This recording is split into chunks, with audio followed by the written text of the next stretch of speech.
So I took these photos in Normandy, and they are my latest favorites. Why? Because getting the camera, how I got the film, and the existence of these photos are 3 big points to a triangle of takeaways I learned before these moments.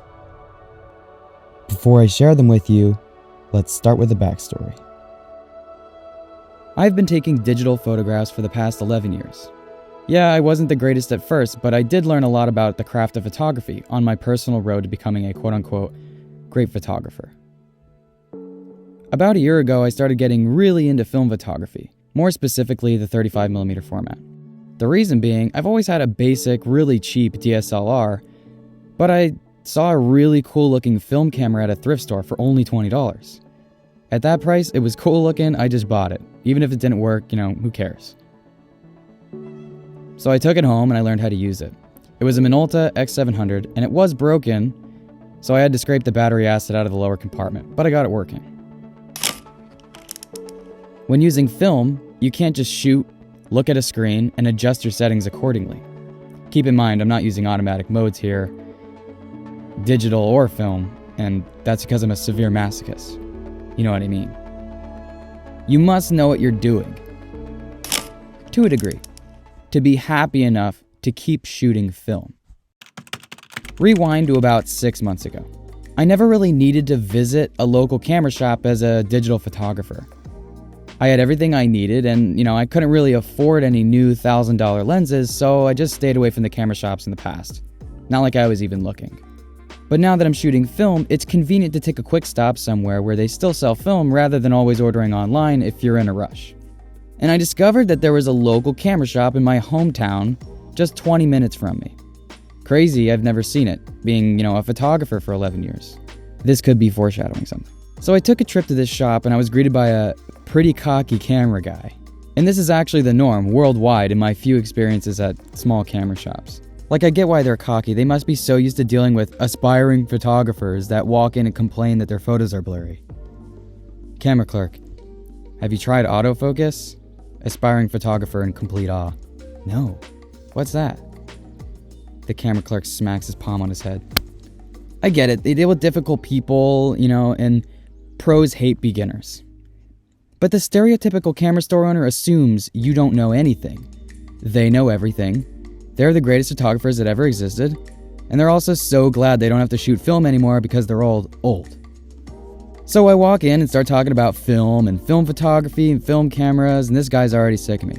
And I get it, It's pretty trendy nowadays to shoot film, so there's probably college students walking in left and right asking for Polaroids, disposable cameras, and point-and-shoot cameras, whatever.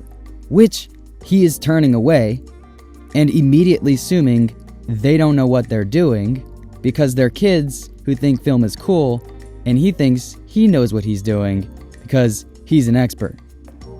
You would be shocked.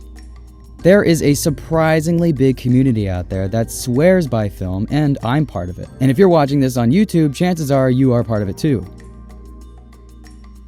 Willem Verbeek, film photography YouTuber, 331,000 subscribers and 17.2 million views. Matt Day, a film photography YouTuber, 150,000 subscribers and 11.83 million views. And in the UK, Negative Feedback has 238,000 subscribers.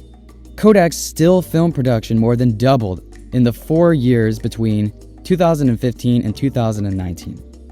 What? If you were a small camera store owner, wouldn't you see a big business opportunity here? But no, not this guy.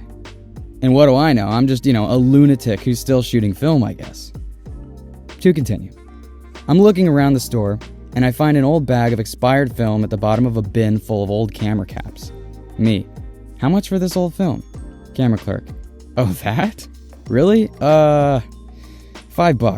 And, I'll give you a couple rolls of this weird, Fomapan stuff for free. Me. Great, what about the, MD lenses here? Camera clerk. Well, they're useless, so $5 each.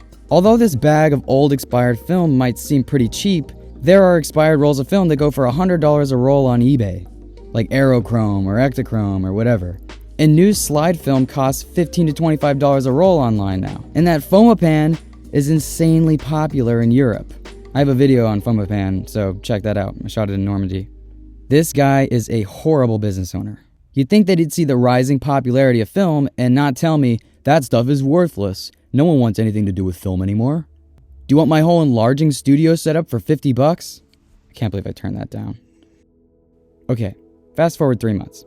I take a trip to Europe, and I still have all the slide film in the world. I mean, that bag was huge. I visited 3 to 4 camera stores in my first week in Paris, France.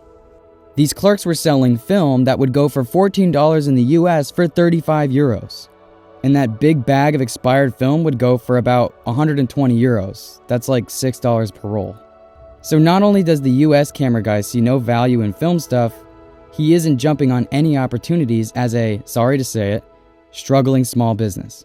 And that is just a consequence of being a photographer that, quote unquote, knows everything. This one bag of film and my journey on the way to become a great photographer has taught me a lot about life, business, and the craft. I learned way more than I intended when I returned from the thrift store and Googled Minolta X700 tutorial. I opened a huge can of worms. When I got the camera, I learned how easy it was to discover a new passion. When I got that film, I learned how important it is to see an opportunity and take it. When I took the photos, I could look back and realize how crucial it is to think like a beginner and to never think like you know all. That's why they're my favorites. Not because they're slightly out of focus. The end. Stay tuned for more film photography related content.